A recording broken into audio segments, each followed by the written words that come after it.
So, belief.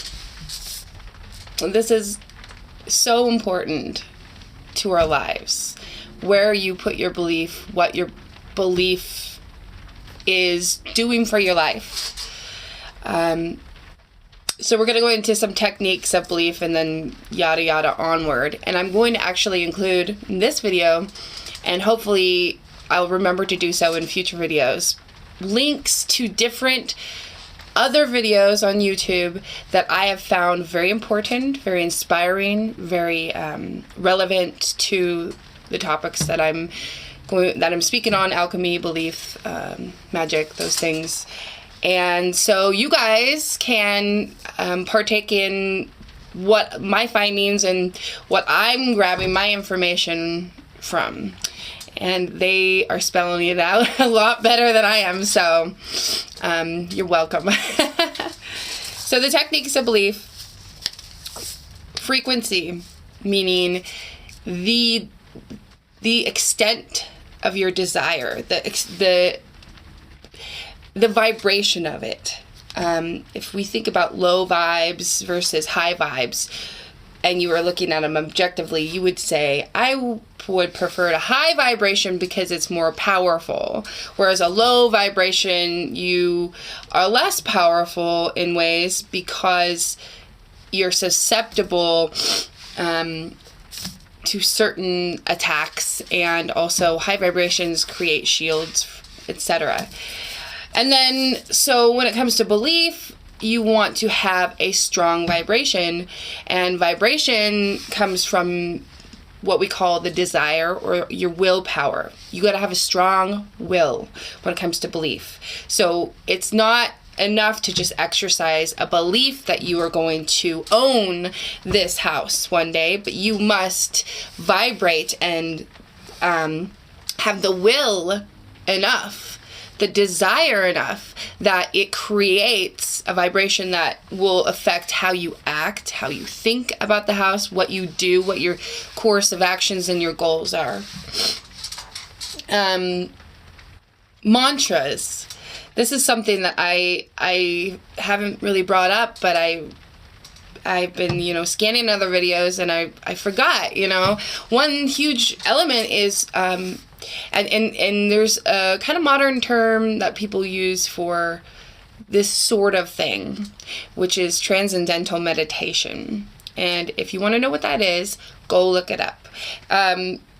If anybody, have you heard of transcendentalism? Think of Emerson or Thoreau. They had really, really wonderful, Thoreau, he wrote the book Walden, and that is an incredible book. And both Emerson and Thoreau I think was a student of Emerson, were transcendentalists, and I really resonate with a lot of the transcendental thoughts and their meditation, which a lot of people, very successful people that I've heard of, practice this.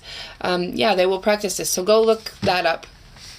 But really what it is like the power of suggestion, and a mantra is something that you say over and over and over to yourself. It's like a chant, or a mantra really could be anything. It's just something that you say over and over. So if it's like, has anybody seen that movie, American Beauty, where the mother, before she is going to open the open house for people to look at it to see if they want to buy it, she's like cleaning the house, and she's like, I will sell this house today. I will sell this house today.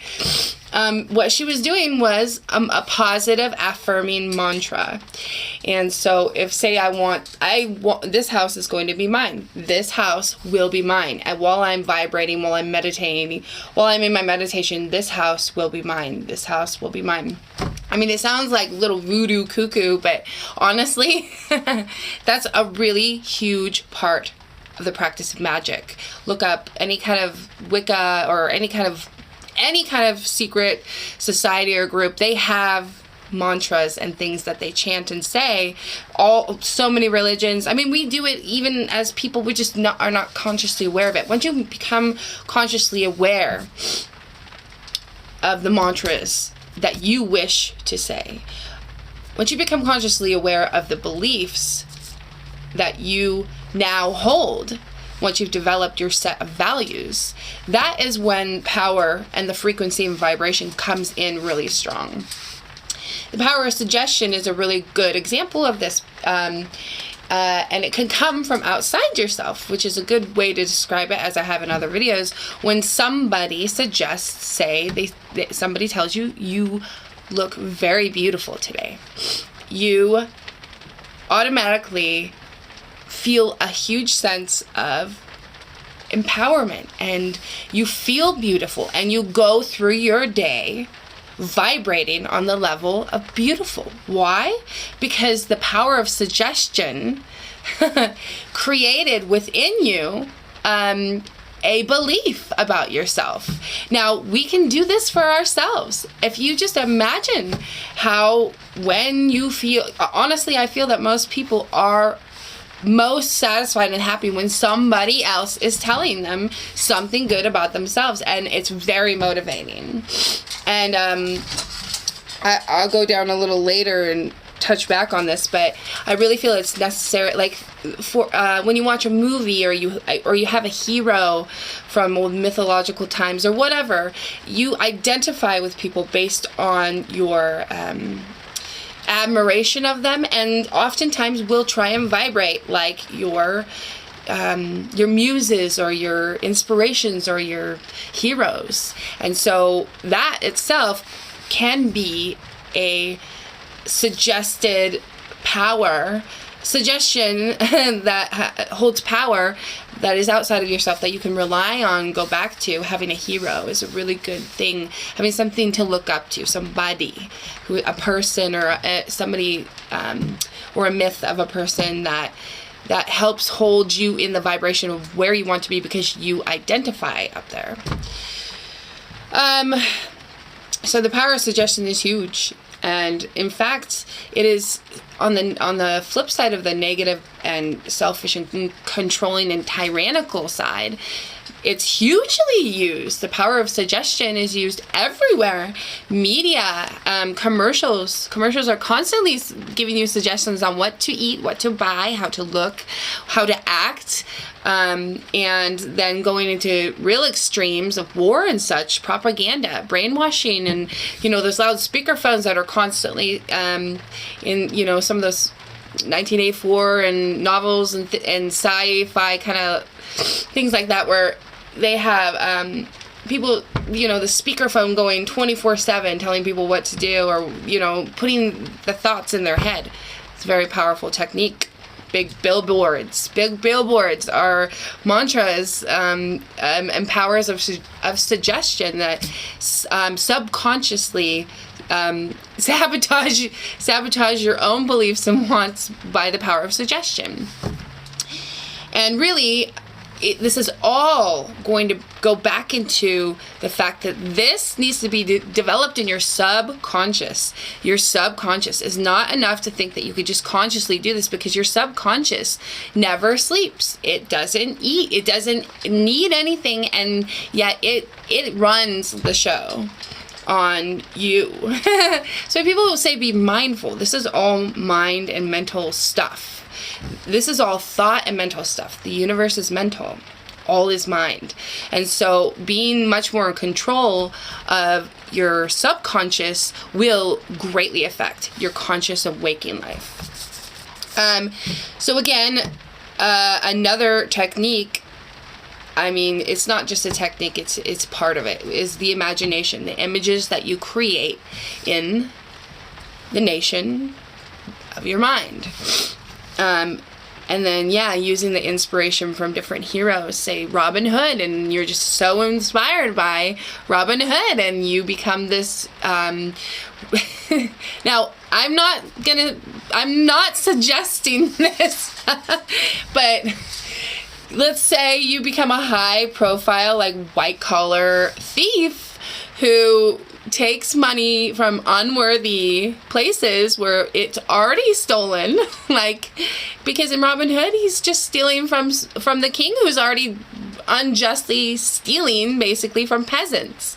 And so he takes the money back and redistributes it, And so, a white collar hacker who's hacking into different profiles of very selfish, evil people at the top and redistributing the money into, that would be an example of somebody who used a hero as a power of suggestion to develop a belief in themselves to help to fulfill a mission, which was in servitude of humanity. Totally worthy of in my opinion, but off the record. Know thyself. Very important. This really means self-reflection. This means that you accept and in fact look for new experiences all the time, and whether good or bad, you do not cower or run away and repeat yourself. You look back in a reflective way. You're reflecting back on what happened and what you could have improved. What you could have improved in yourself, in your actions, and then go forth acting accordingly to how you would act differently. Learn to change, learn to shift. Know that yourself, that you, the you is not, I'm going to jump ahead here, this is good, is not your name. It's not your body. You're not your name. You're not your physical anything. You're not your house. You're not your money. You you're deeply embedded inside yourself, almost like you planted you are your soul. That's what you are, but it's a hard thing to explain.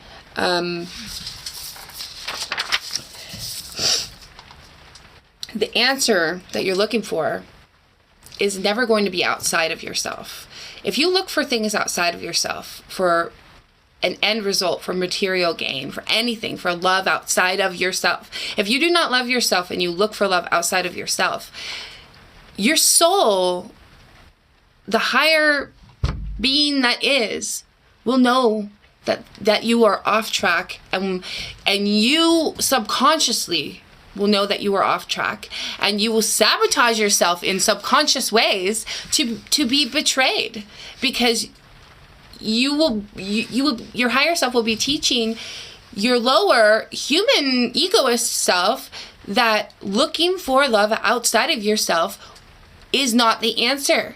It will never build security within you. You will never be able to stand up on your own 2 feet. Therefore, there's a subconscious sabotage always going on with this type of scenario, and often people who look for love outside themselves, which I have absolutely done, will get betrayed over and over again unless they are able to look back and self-reflect and make a change in themselves. So the answer will never be outside of yourself. It is within you. Now, they say we have all the answers inside of us. It's totally true. It's totally fucking true. All the answers are inside of you. How deeply can you listen? If you don't like the results that you're getting in your life, you're going to have to change you. And this is because those results that you're getting are yours. They're not somebody else's results. They're your results. So let me say this again. This is going to be in one of the linked videos. I kind of quoted this, but this is great. I love this.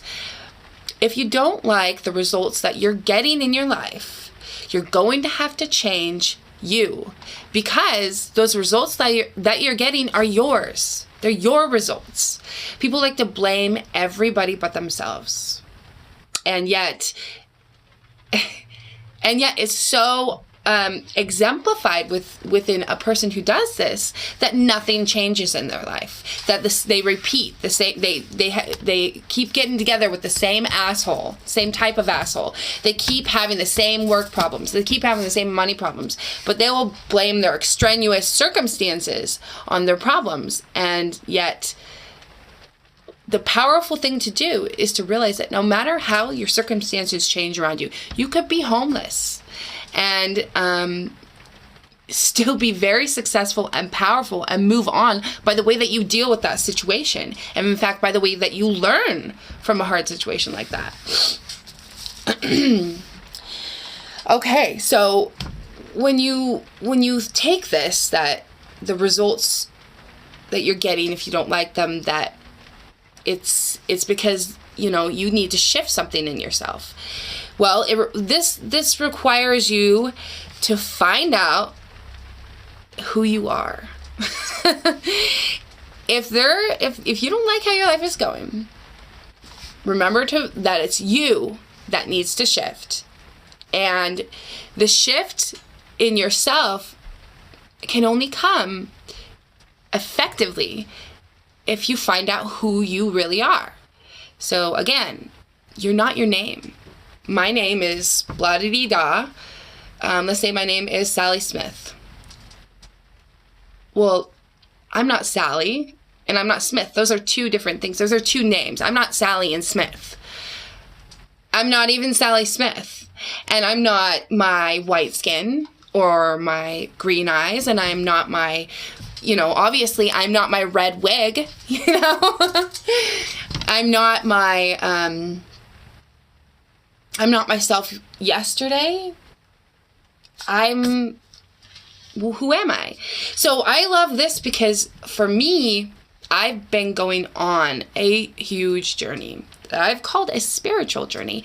But again, that term is a really cliche, ambiguous term, I feel. So I really liked when I found this about looking for yourself, because that's what I've been doing, really. I've been searching for answers, so therefore I've been going inward and looking at myself. All the things that I go and I found out my natal chart fully. I've started to decode and deconstruct that and what that means to me. What does it mean that my Pluto is in Saturn? What does that mean? Well, it means that I'm never going to find security outside of myself, that I will constantly be betrayed and experience loss, because my soul wants me to, specifically me and the 12 years of people that are in this group that are alive right now, and a few from old, back in the 50s or something, we have to make it on our own. We have to make our own money. That's what that means. Now, I could have told you that. I kind of had a sense and intuition about that before I heard this and figured this out through my natal chart, but knowing this nailed it on the head and made it more concrete and lifted my spirits to be like, all right, shrug it off. I'm not going to find it out, in nepotism or marriage or, in a way where it's handed to me. I've got to earn it. Learn about yourself. So that is key. Go on a quest for yourself. Listen to videos on that.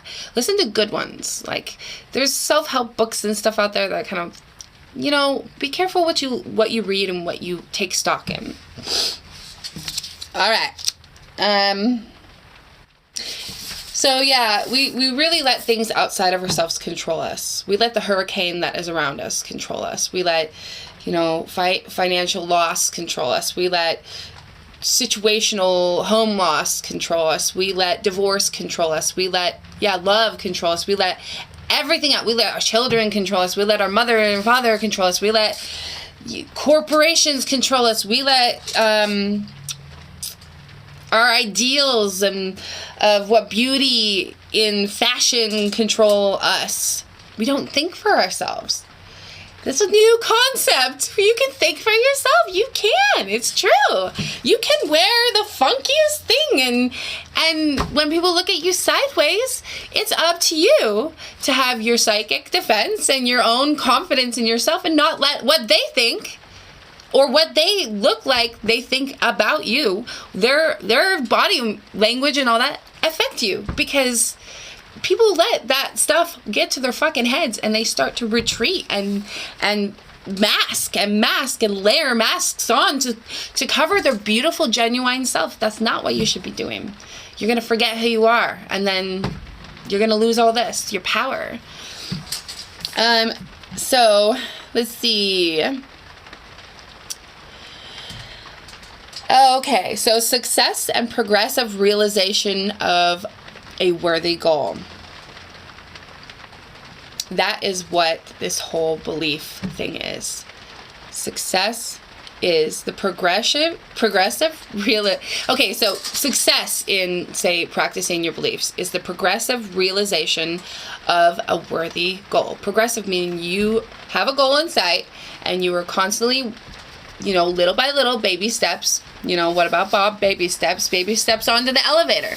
And then he gets to Lake Winnipesaukee. And then he actually becomes a psychologist. So baby steps towards your goal. What's your goal? Now, if you don't know what you want, this is why I'm on this quest. I am not sure what it is I want. I have an intuition.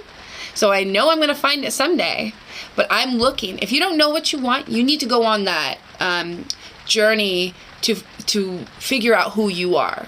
If you don't know what you want, it means that you are not at fault, because we were all programmed at birth, from the womb. And we were programmed by all of our surrounding, our family, our school, our country, our obligations, we get out into the world and everybody's got a job. We think we got to get a job. We just, we're programmed. So it's not your fault if you don't know yourself. You just need to recognize that and start going on a self-quest. Start looking for who you are, what you really love. And you'll start to notice, if you are on the right track, that you will start doing what you like to do. I mean, at one point I had to stop working as much as I was and suffer the financial setback in order to sit down and study these things, in order to do what I wanted to be doing, which was to look for myself. Think for yourself. Remember, you're conditioned. You need to break the conditioning. You need to recondition yourself. What do you want to believe about yourself? Do you want to believe that you're successful? Then you need to realize and make progressive steps toward a goal. You're not going to be able to do that unless you know who you are. Because what will your goal be? Because if it's anything outside of yourself, it's not going to be worth it. If you want to be successful, I mean, you can say you want to make more money, right? But it cannot be that I want to be wealthier in the sense that is your end result. You would want to be doing what you like to be doing and make money because of it. You got to think about things kind of like that. I'm going to try and end this pretty quick, but so another thing that one of the quotes out of one of the videos, I'm gonna post 2 today, maybe 3, in the links in the description. So when you read a good book for the second time around, and you find something new in the book, you like an aha, and this is the second time you're reading it, it's not that you find something new in the book, it's that you find something in yourself that wasn't there before. That is so true. That is so true to me, because after researching and just YouTubing, I came to an event horizon where I just lost my shit, and I couldn't do, I probably would have never opened up to Hermeticism and alchemy and a bunch of stuff had I not been made to sit down and been in such a sorrowful state of mind that I was looking for any kind of help that I could get. And I just did YouTube video after YouTube video after YouTube video after YouTube video, which led me down this beautiful rabbit hole to different branches and sectors of thought, and I put them all in different baskets and just picked out the ones I want. And you got to think for yourself despite what you learn. But some things, it's true. I now look at things a different way, and it's not that I missed out on a piece of information. It's that there are pieces that I grew inside my own brain that didn't exist before. There are pieces in my brain that I grew through experience, wisdom, knowledge, and searching that didn't exist before. And so if you want to vibrate really strongly in your belief, if you want to know yourself, if you want to be successful, have a goal, if you want to emulate love, you need to you need to put in the work, because it's something you need to grow in yourself. It's not there. If it's not there, you need to grow it. Just like a plant. Well, thanks again for, tuning in. And remember the links in the description, and stay tuned for another one. As always, much love. Thank you.